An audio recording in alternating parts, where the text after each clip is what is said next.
Okay, let's jump straight into our deep dive today. We're focusing on a really specific part of the Bible, 2 Chronicles, chapter 21. That's right. And it covers the turbulent and pretty consequential reign of King Jehoram of Judah. A reign that the text presents as, well, quite devastating. So where does chapter 21 pick up the story? It starts right after his father, King Jehoshaphat, dies. Jehoshaphat rests with his fathers. He's buried in the city of David, and Jehoram takes over. Okay, standard succession then. Jehoram's the firstborn, so he inherits the kingdom of Judah. Exactly. But the text immediately gives us some important context about the family situation. Which is? Well, Jehoshaphat had other sons, quite a few actually. The chapter lists them: Azariah, Jehiel, Zechariah, Azariah, Michael, and Shephatiah. Right, and their father hadn't just, ignored them. No, not at all. He'd actually provided for them really substantially. It says he gave them large gifts, silver, gold, valuable articles, and even authority over fortified cities in Judah. So they were kind of set up wealthy, secure, had positions of power in these cities. Precisely. They weren't necessarily positioned as direct rivals, left with nothing. They had resources. Okay, so Jehoram gets the main prize, the kingship, because he's the oldest. But then what happens next is pretty jarring, isn't it? What's his first big move once he feels secure on the throne? It's frankly shocking. The text says, when Jehoram had established himself firmly over his father's kingdom, he put all his brothers to the sword. All of them. All of them. And it adds, along with some of the princes of Israel, too. So not just his siblings, but others potentially influential figures. Wow. Father sets them up, gives them status and wealth, perhaps to avoid conflict, and Jehoram's response is just wipe them out. Complete eradication. It's brutal. And the text presents this as his first major act after consolidating power. What does that tell you right off the bat about this new king? I mean, it speaks volumes, doesn't it? Paranoia, extreme ruthlessness, a total lack of regard for family, or even his father's wishes and provisions. Yeah. For the writer of Chronicles, putting this up front paints a picture immediately. This is a reign founded on violence, on deep insecurity, not on the legacy of Jehoshaphat. A really grim start. And how long did this reign actually last? Relatively short. He was 32 when he became king, and the text says he reigned for only 8 years in Jerusalem. 8 years.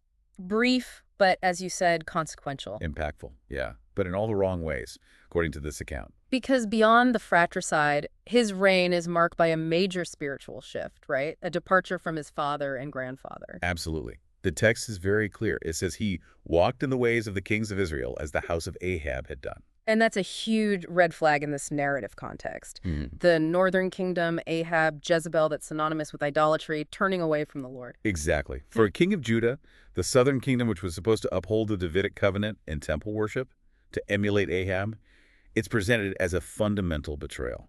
And he makes this connection formal, doesn't he, through marriage? Yes, that's a key detail. He married a daughter of Ahab.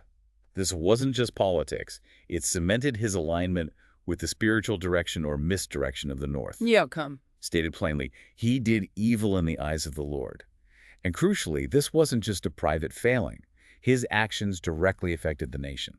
How so? What did he actually do that led the people astray? Well, the text gives specifics. He had also built high places on the hills of Judah. These were, alternative worship sites, encouraging idolatry, drawing people away from proper worship in Jerusalem. Right, undermining the central sanctuary. And it also says he had caused the people of Jerusalem to prostitute themselves. Now, that's likely metaphorical language for spiritual infidelity. Turning away from God to other deities. Exactly, like chasing after other gods.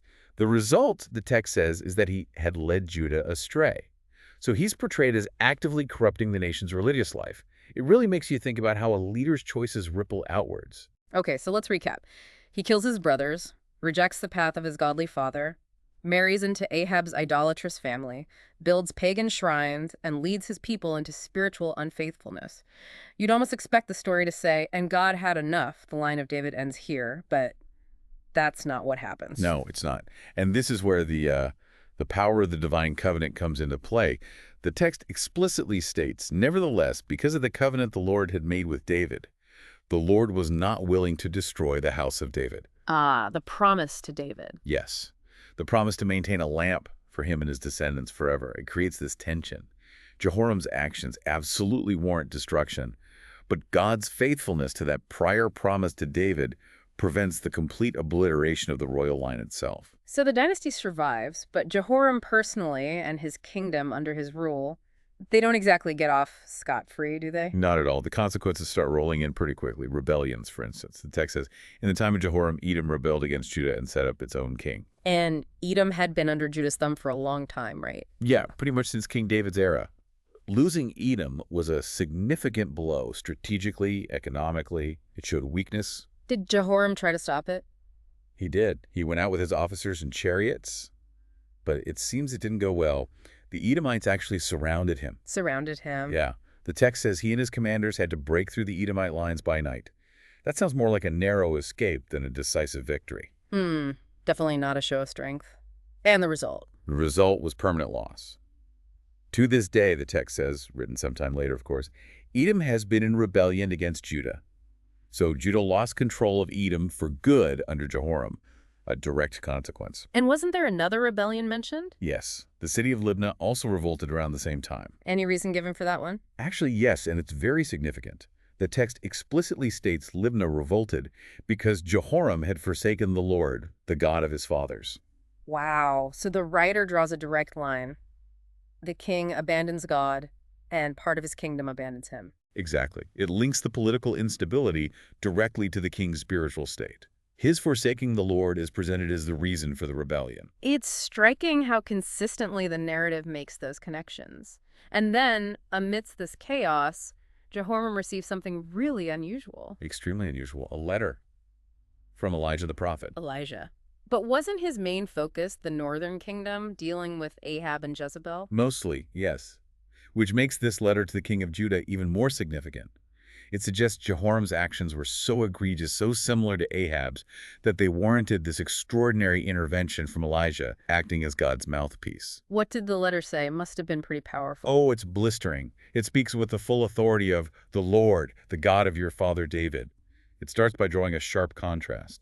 Between Jehoram and his ancestors. Right. You have not walked in the ways of your father Jehoshaphat or of Asa king of Judah.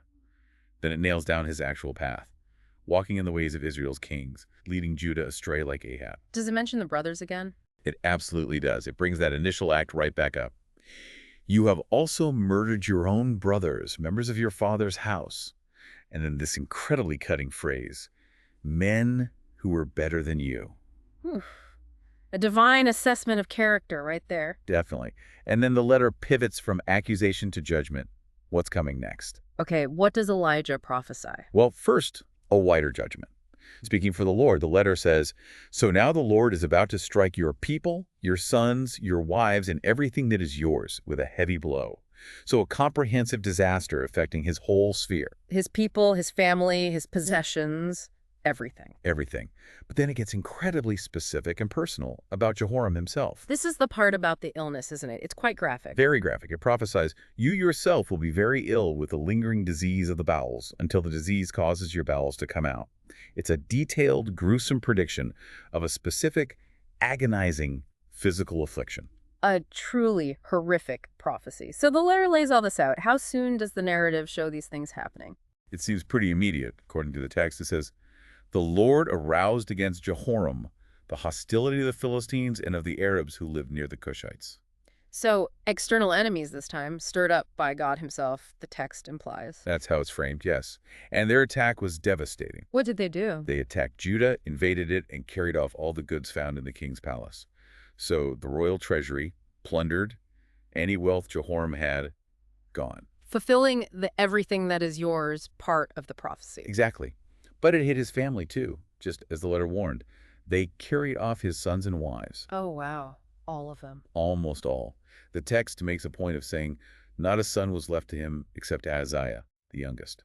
Imagine that. His heirs, his wives carried off by invaders, the prophecy of striking his sons and wives fulfilled in a truly terrible way. An almost complete family wipeout, plus the loss of wealth. That's the heavy blow Elijah mentioned. And then the personal affliction. Then comes the personal affliction. After all this, the text says, the Lord afflicted Jehoram with an incurable disease of the bowels. The exact illness prophesied. And it was lingering, like the letter said. Yes, the source notes its progression. In the course of time, at the end of the second year. So 2 years of suffering this disease, His bowels came out because of the disease, and he died in great pain. The physical agony is emphasized, matching the prophecy precisely. What a terrible end. And how was his death received by his people? Was there any sense of mourning or royal honor? Absolutely none. The text makes a special point of this. It states, "His people made no fire in his honor, as they had for his fathers." That ceremonial burning of spices. Right, a standard sign of respect for a deceased king. Omitting it for Jehoram was a deliberate statement of dishonor, a sign of how little regard he commanded. So he reigned 8 years, died at 40 in agony. What about his burial? Was that dishonorable too? It was. The text includes this incredibly blunt phrase. He passed away to no one's regret. No one's regret. Ouch. Yeah. And while he was buried in the city of David, the general royal area was a crucial qualification, but not in the tombs of the kings.